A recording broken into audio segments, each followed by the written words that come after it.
Okay, since you guys are an online class, you're my Spanish 111 FON02 class, I am not going to be meeting with you, so I wanted to just kind of give you, send you a video explaining how the class is going to work.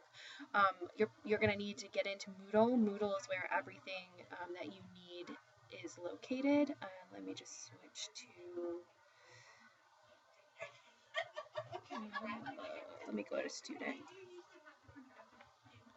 Okay, so you can see my information here, and if you scroll down at the top in block 0, it's going to give you my phone number, my office hours, etc., my email address.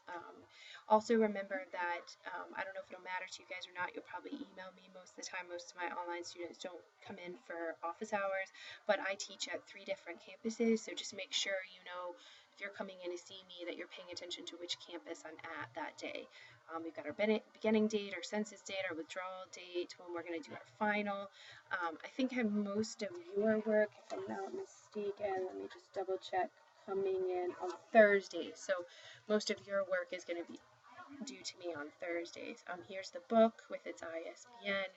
This is a link to my language labs. Let me just double check. Yeah, I've got to fix that. I think all of mine are broken link. Sorry about that. I typed it in wrong. But that will be a link to my language labs. And this is a video that tells you how to set yourselves up in my language labs. If you click that, it takes you to YouTube, and there's a video that I made. I also sent this as an email that explains to you how to set yourselves up in my language labs, which is probably the first thing that you're going to want to do, because most of your work, aside from the first week and I think one other quiz towards the end, are done in my language labs. Everything else is done in are done in Moodle. Everything else is done in my language lab, so you need to get set up there as soon as possible. I also have course announcements, which if you click out here, those go out as emails. So if you're checking your DTCC email, you don't have to check there so much, but if something gets lost in your email, you can go back into the course announcements and find it. Here's that same video that I just showed you a clip of a second ago. Here's our course IDs again, and this just tells you what you need to get yourself set up in my language labs. You guys are FON02, so that's your course ID. It should match the number that you see right here. Okay, I also have a link. There's our syllabi in here. I have 2 copies of them, a rubric that I use to score your writing and your reading. There's some fun links there. I might need to check that and make sure all of those are up and running. That's nothing that you have to look at. It's just in case you want some extra practice with Spanish.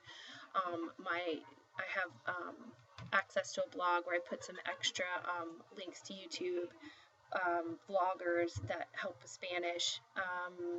Let's see. Even though most of your work is going to be in my language labs, I still recommend coming into Moodle because I tend to post more work in my language labs than I assign. For example, I tend to assign the SAM activities, the student activity manual activities, and but I'll put extra practice and tutorials on my language labs, and those you don't have to do. I don't give you a grade for them. They're just there if you need extra practice. So you'll want to check here to make sure. And I have links to my language labs throughout most of these. This one should work. That other one, for whatever reason, I typed in wrong, and I'll try to fix it later today. And I think that's pretty much it. Since I'm not going to see you guys, each week it'll tell you what pages to study, what you're potentially going to be learning, as well as your assignments and when they're due by. But if you want to learn the material so that you're not just looking at the book, I have tutorials that Pearson provides, but I also make my own. So you'll look for these books. They're called hyperlinks, and in it I'll have a bunch of YouTube or Jing videos that I explain the material.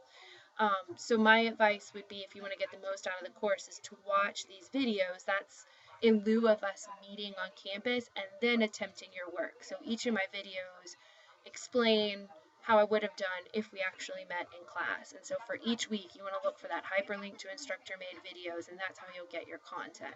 Okay? So hopefully that answers most of your questions, and good luck, and I look forward to seeing you guys online.